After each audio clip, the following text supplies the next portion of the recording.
Le patrimoine de chez moi, aujourd'hui à Olems pour parler des quilles de 8, car peut-on être aveyronais sans aimer la tête de veau le matin, le tripou trempé dans le lait chaud, et puis évidemment les quilles de 8.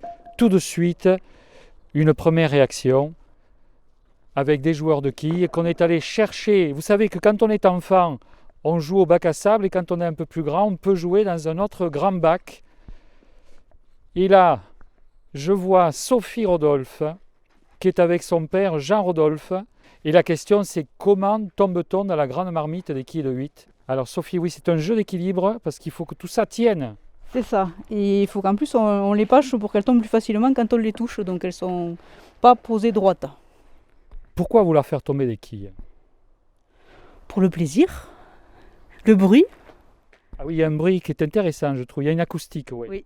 Oui, un bruit très caractéristique. Quand vous êtes loin, le bruit des quilles, vous l'entendez de très loin en fait.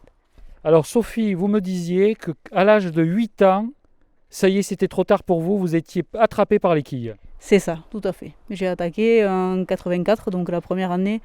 Le club a été créé en 83 et dès que j'ai pu, à l'âge de 8 ans, j'ai attaqué de jouer aux quilles, puisque mon papa et ma maman jouaient déjà. Donc voilà, je suis rentré dans le bain des quilles. Alors, est-ce que vous pouvez nous raconter un peu la genèse de cette histoire? Parce que on jouait aux quilles de 8 il y a 100 ans, il y a peut-être 200 ans, 300 ans, même au néolithique, dans la grotte de Pêche-Merle, on y jouait peut-être? Peut-être. On n'a pas de traces, mais c'est possible. Donc effectivement, dans tous les villages, il y avait des jeux de quilles. Chaque village avait un peu son règlement. Donc c'est vrai qu'en 1912, le règlement des quilles de 8 a été codifié pour qu'effectivement les différents villages puissent se rencontrer et avoir une compétition sur un règlement qui soit le même pour toutes les équipes en fait. Alors moi j'ai une question que j'ai jamais tellement compris. Pourquoi vous voulez à tout prix frapper cette boule, cette quille avec la boule? Vous ne pouvez pas la faire rouler simplement, cette boule. Pourquoi avoir mis cette quille? C'est un truc à s'éclater le pouce, on m'a dit.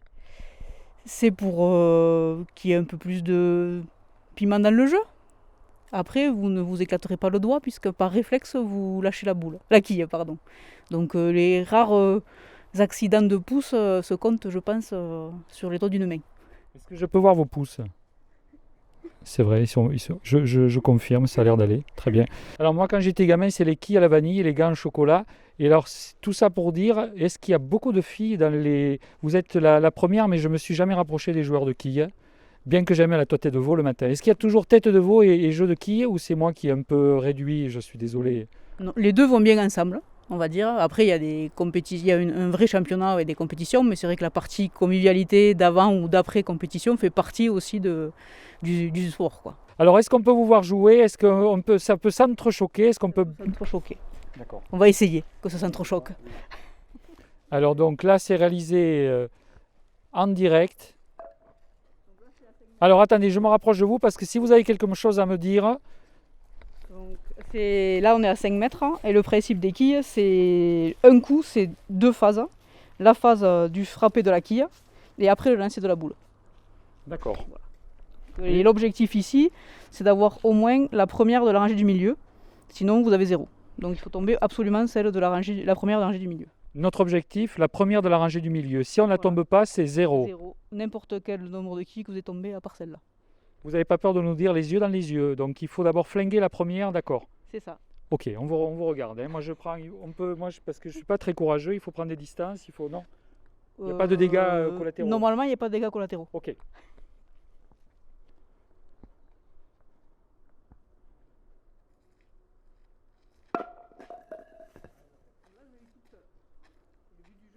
Attention, attention, si quelque chose, une déclaration à faire. Donc là j'ai eu la première toute seule. Donc le but du jeu maintenant c'est avec la boule d'essayer d'en tomber le maximum. Donc l'objectif c'est de jouer la rangée extérieure et d'essayer d'envoyer les quilles vers les 4 qui sont debout là-bas. Donc là on se rapproche un peu plus du bowling, là. Ça je pourrais comprendre. C'est ça. D'accord. Le molki vous suffisait pas, il a fallu que ça vous complique. Non, ouais, on peut se compliquer un peu la tâche, c'est plus sympa.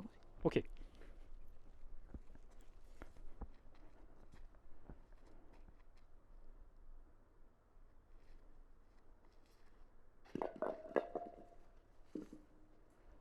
Pour finir, on m'a dit que les meilleures équipes du monde, ça a l'air quand même d'être pas mal sur l'agglomération de Rodez. C'est ce que je peux dire. Bravo Rodez Agglomération.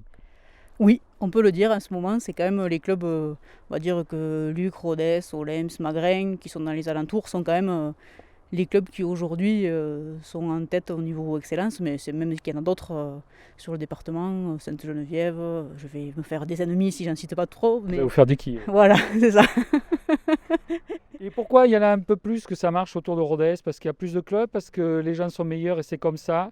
C'est parce que c'était vous et parce que c'était eux? Parce que Après, c'est une question c'est pas lié à l'alimentation, à d'intégration. l'élevage, à ce qu'on Non. mange dans le territoire de Rodez? Non, non, non, non. D'accord. À l'entraînement, à l'assiduité. Après, voilà, il y a des périodes aussi où il y a des équipes qui sont bonnes et qui restent bonnes un certain temps. Et après, il y a d'autres équipes qui prennent le pas, en fait. Donc voilà, mais là, pour l'instant, il y a vraiment, on va dire, il y a 10 équipes qui se battent la tête du championnat d'excellence tous les ans, voilà, à rude combat, tous les dimanches. C'est des rues de combat. Est-ce qu'on se regarde dans les yeux, on sent de la méchanceté? Et après tout ça, la tête de veau fera la différence. Mais sur le moment, on ne plaisante pas avec les quilles de 8. Non, après, il n'y a pas de. Ça reste convivial et il n'y a pas d'animosité entre les équipes. Il n'y a aucun enjeu dans l'équipe puisqu'il n'y a pas d'argent. Donc, vous jouez pour un trophée ou une médaille.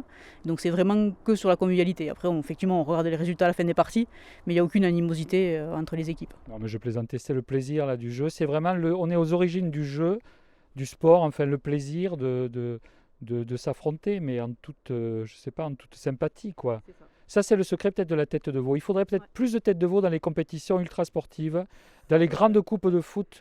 Peut-être vive la tête de veau. On va dire ça.